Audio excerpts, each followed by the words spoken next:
할렐루야. 오늘 월요일입니다. 오늘 새벽 예배 잘 오셨습니다.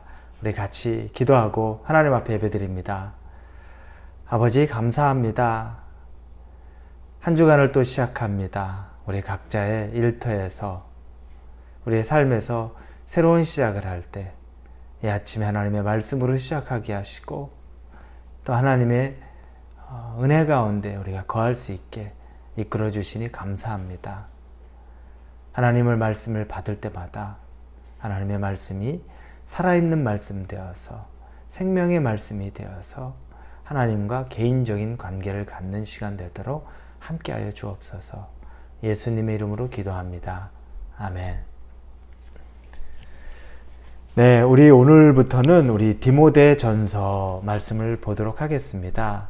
디모데전서 1장 1절에서 11절까지의 말씀입니다. 신약 성경에 있는 디모데전서입니다. 1장 1절에서 11절입니다. 우리 같이 1절부터 읽겠습니다. 우리 구주 하나님과 우리의 소망이신 그리스도 예수의 명령을 따라 그리스도 예수의 사도된 바울은 믿음 안에서 참 아들 된 디모데에게 편지하노니 하나님 아버지와 그리스도 예수 우리 주께로부터 은혜와 긍휼과 평강이 내게 있을지어다. 내가 마게도냐로 갈 때에 너를 권하여 에베소에 머물라 한 것은 어떤 사람들을 명하여 다른 교훈으로 가르치지 말며 신하와 끝없는 족보에 몰두하지 말게 하려 함이라. 이런 것들은 믿음 안에 있는 하나님의 경륜을 이룸보다 도리어 변론을 내는 것이라. 이 교훈의 목적은 청결한 마음과 선한 양심과 거짓이 없는 믿음에서 나오는 사랑이거늘 사람들이 이에서 벗어나 헛된 말에 빠져 율법의 선생이 되려 하나 자기가 말하는 것이나 자기가 확증하는 것도 깨닫지 못하는도다. 그러나 율법은 사람이 그것을 적법하게만 쓰면 선한 것임을 우리가 아노라. 알 것은 이것이니 율법은 오직 사람을 위하여 세운 것이 아니요 오직 불법한 자와 복종하지 아니하는 자와 경건하지 아니한 자와 죄인과 거룩하지 아니한 자와 망령된 자와 아버지를 죽이는 자와 어머니를 죽이는 자와 살인하는 자며 음행하는 자와 남색하는 자와 인신매매를 하는 자와 거짓말하는 자와 거짓맹세하는 자와 기타 바른 교훈을 거스르는 자를 위함이니 이 교훈은 내게 맡기신 바 복되신 하나님의 영광의 복음을 따름이니라. 이 디모데전서 그리고 나중에 또 우리가 보게 될 디모데후서, 이 디모데전후서는 바울이 자신의 영적인 아들이라고 말하는 디모데에게 쓴 서신서, 목회 서신서라고 말합니다. 특히 디모데전서는 바울이 이제 젊은 나이에 에베소 교회를 바울을 대신해서 목양해야 되는, 목회해야 되는 디모데에게 쓰는 정말 목회 서신입니다. 어떻게 목회해야 되는 것인지, 어떻게 양육하고 가르치고 이끌어야 되는 것인지를 실질적으로 말해주는 서신서입니다. 디모데후서는 조금 다릅니다. 같은 목회 서신서이긴 하지만 바울의 가장 마지막에 쓰여진 서신서로 알려져 있습니다. 즉 이제 노년의 목회자, 죽음을 앞둔 노 목회자가 이제 자신의 영적인 아들에게 일반적인 목회에 대한 내용, 그것보다 더 깊이 있는 자신의 사랑과 마음의 모든 것을 쓰는 유언과 같은 내용이 담겨져 있는 것이 바로 디모데후서입니다. 우리는 오늘 디모데전서부터 이제 계속 말씀을 좀 보려고 합니다. 앞서 말한 대로 영적인 아들 디모데에게 이 편지를 씁니다. 바울은 오늘 본문의 3절 보니 내가 마게도냐로 갈 때에 너를 권하여 에베소에 머물라 한 것은 이렇게 쓰여 있습니다. 에베소에서 목양을 하던 바울이 이제 에베소를 떠나 마게도냐로 가게 됩니다. 그리고 에베소 교회는 이 디모데에게 맡깁니다. 그런데 디모데는 굉장히 어린 목회자가 되는 겁니다. 그래서 그에게 바울이 목회적인 내용들에 대한 가르침을 주기를 원하는 겁니다. 그러니 어떻게 보면 노 목사가, 우리 요즘으로 보면 원로 목사가 새로 담임이 되는 젊은 후임 목사에게 가르쳐주는 그런 목회적인 가르침이라고 보면 될 겁니다. 그런데 이 가르침에는 배경이 있습니다. 에베소 교회에 그 당시에 있었던 내용들이 배경이 되는데 어떤 내용이냐면 오늘 본문에 4절에 보니까 이렇게 쓰여 있습니다. 신하와 끝없는 족보에 몰두하지 말게 하려 함이라. 이런 것은 믿음 안에 있는 하나님의 경륜을 이름보다 도리어 변론을 내는 것이라 이렇게 쓰여 있습니다. 그러면서 그 앞부분에는 어떤 사람들을 명하여 다른 교훈을 가르치지 말며, 즉 올바른 교훈, 가르쳐야 될 정확한 하나님의 말씀의 교훈이 아니라 신화와 족보에 대한 것들, 사람들이 집착하고 있다는 겁니다. 이 신화와 족보에 대한 내용들은 뭐냐면 창세기에 보면 창세기에 어떤 이름들이 계속 등장하죠. 족보가 등장합니다. 그리고 그 사람들에 대한 여러 가지 내용들이 신화와 같은 내용이 전개되고 알려진 내용들이 있습니다.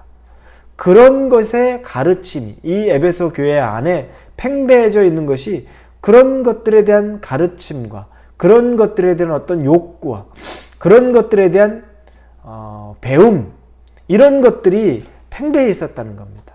알아야죠. 믿음의 조상에 대해서도 알아야 되고 구약에 대해서 알아야죠. 그러나 더 중요한 것은 복음 아닙니까?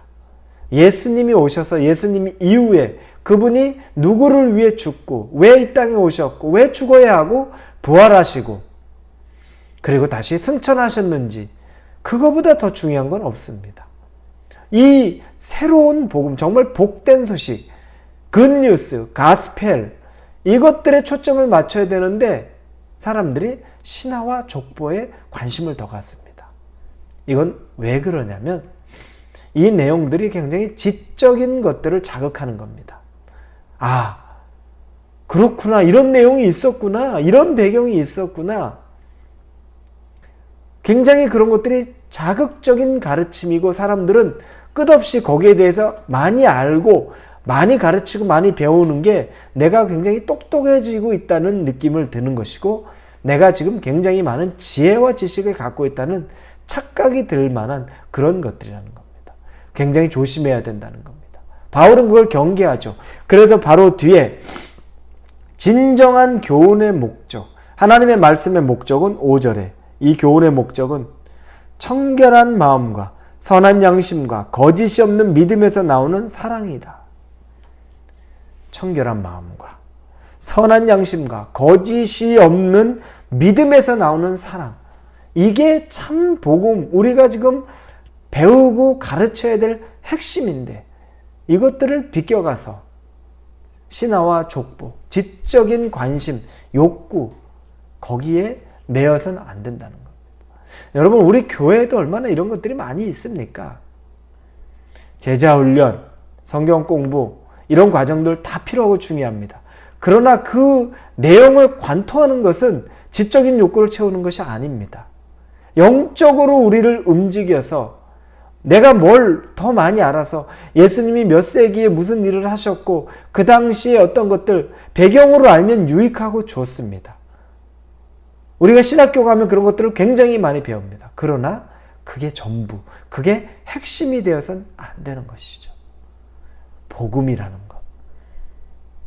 정말 중심적인 코어의 가르침에 초점 맞춰야 되는데 그게 빠져 있는 겁니다. 에베소 교회는 그것 때문에 다투고 싸우고 거기에 초점 맞추고 열정을 내고 있었다는 겁니다. 바울이 젊은 목회자 디모데에게 그런 것에 휘둘르지 말라는 겁니다.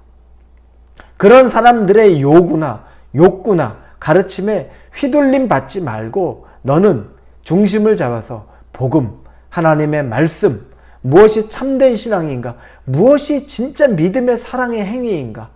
어떻게 하는 것이 청결한 우리의 마음을 위한 것인가? 이런 것에 초점을 맞추고 가르치고 목양하라는 겁니다. 이것 놓치면 자극적인 것, 지적인 욕구나 채워주는 것 열심히 하다가 나중에 생명 남겨지지 않고 복음 들어가지 않고 예수님 증거되지 않고 머리로 알고 끝나버린다는 겁니다. 사랑하는 우리 성도 여러분, 우리에게 오늘 주시는 말씀들 진짜로 우리가 왜 신앙생활하고 왜 말씀을 읽고 왜 기도해야 됩니까? 우리에게 하나님이 주신 본질, 지적인 욕구를 위해서 성경을 읽는 것도 아니요. 시간을 채우기 위해서 기도하는 것도 아니요. 우리의 믿음, 청결한 믿음, 양심, 그리고 사랑에 대해서 깨닫고 누리고 느끼기 위해서 말씀을, 기도를 한다는 것을 믿으시고 잠깐의 말씀이라도 그 안에서 생명 되신 예수 그리스도를 발견하실 수 있기를 주님의 이름으로 축원합니다. 기도합니다. 하나님, 디모데를 통해서 보는데 에베소 교회에 있었던 팽배한 지적인 욕구들, 관심들에 대해서 그게 쓸모없는 것은 아니지만 그게 복음의 본질보다 앞서는 것은 아니라는 것을 깨닫게 됩니다.